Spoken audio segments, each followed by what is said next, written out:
Hello everybody, this is Mayukh from FourSquare Migration. Today I'm going to be talking about the South Australian state nomination requirements that was published yesterday.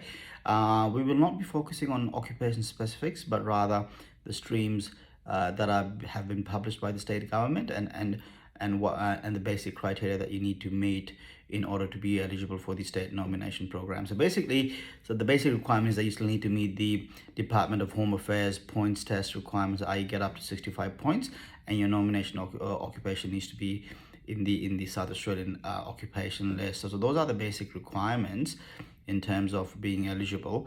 And now there are lots of pathways for applicants. Majority of the requirements mimic what the requirements were set out last financial year, with minor changes. Okay, so the pathways, let's get into it. They've got the Talent and Innovator program stream. The other one is long-term resident in South Australia. They define long-term as being anywhere between 18 to 24 months. And so if you've been residing in South Australia for 18 to 24 months, you could possibly access the long-term resident pathway, and also access other concessions depending on your occupation. I will be putting up examples of concessions as we speak along on the screen, so for you guys to at least gauge what the requirements are, and try and understand what the possible waivers could be for certain occupations.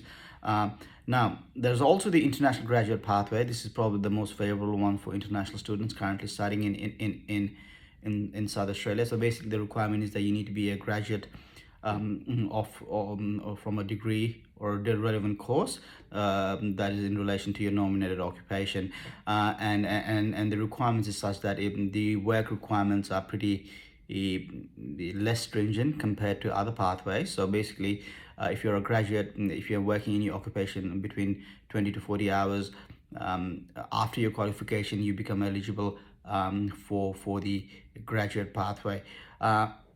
The other interesting pathway is the offshore registration of interest for critical lists. So if your occupation falls under critical list and you're residing outside of Australia for some reason beyond your control, or you're looking at migrating to Australia and have your occupation on the list and meet all the other requirements, you can put in a registration of interest to submit a state nomination application, and if that is approved, you can take the application to the next step.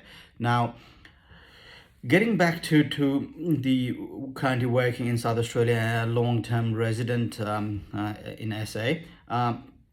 So basically, there are three pathways to this. One is currently living in and working in South Australia. For this one, you need to be working anywhere between 20 to 40 hours, and be working for at least 6 months in South Australia to be eligible for the 491. For the 190, you're looking at 12 months of employment. Also, some for the working or resident stream for state nomination. If you're on an employer-sponsored visa, 457 or the 482, they tend to prioritize these visa holders, and if you can provide a letter from your current employer consenting to your state nomination application, you may be eligible for this pathway too. In terms of other pathways under this stream, if you are living in outer regional South Australia, the work you do can be your work doesn't have to be under your nominated occupation, so that there is a waiver available for people who are living and working in outer regional South Australia, but you still need to meet the work requirements, but the work doesn't have to be in your nominated occupation.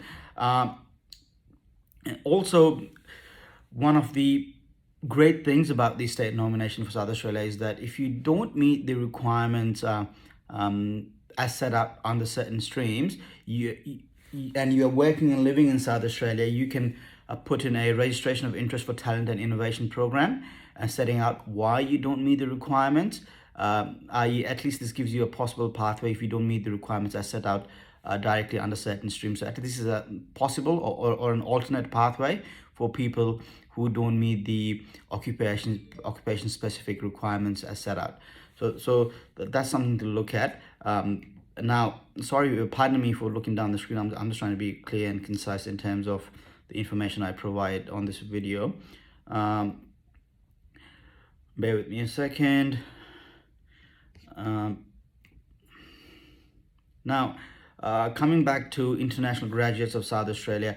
So basically, you need to be a graduate of South Australia, and your occupation needs to be in the South Australian list, and the working requirements change from 6 months to 3 months, depending on the pathway you take. Say, for example, you are contemplating, or you are a nursing graduate of South Australia, and the requirement is that you need to have a bachelor or a higher qualification. You need to be registered with APRA, and you must be working in your nominated occupation or a closely related occupation for 3 months in South Australia.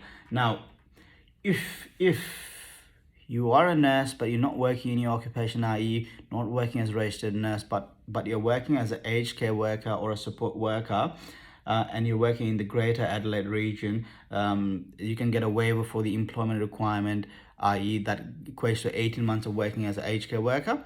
Or if you're in the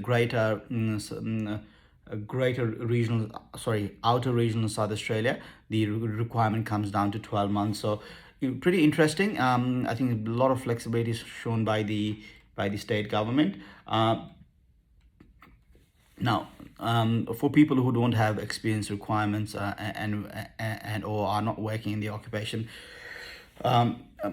as I said before, the other pathway is to apply through the Talent and Innovator program. So that's something to consider. I think this is something very lucrative. You might be eligible. You might not know. You might have not realized that you might be eligible, but it might be worth giving it a shot if you are not meeting any other requirements, if you don't meet the requirements for other streams set out. So yeah, there's a lot of pathways, a lot of streams to look at. Contact us, and we will assist you through the process. And have a good day. Thank you. Bye bye.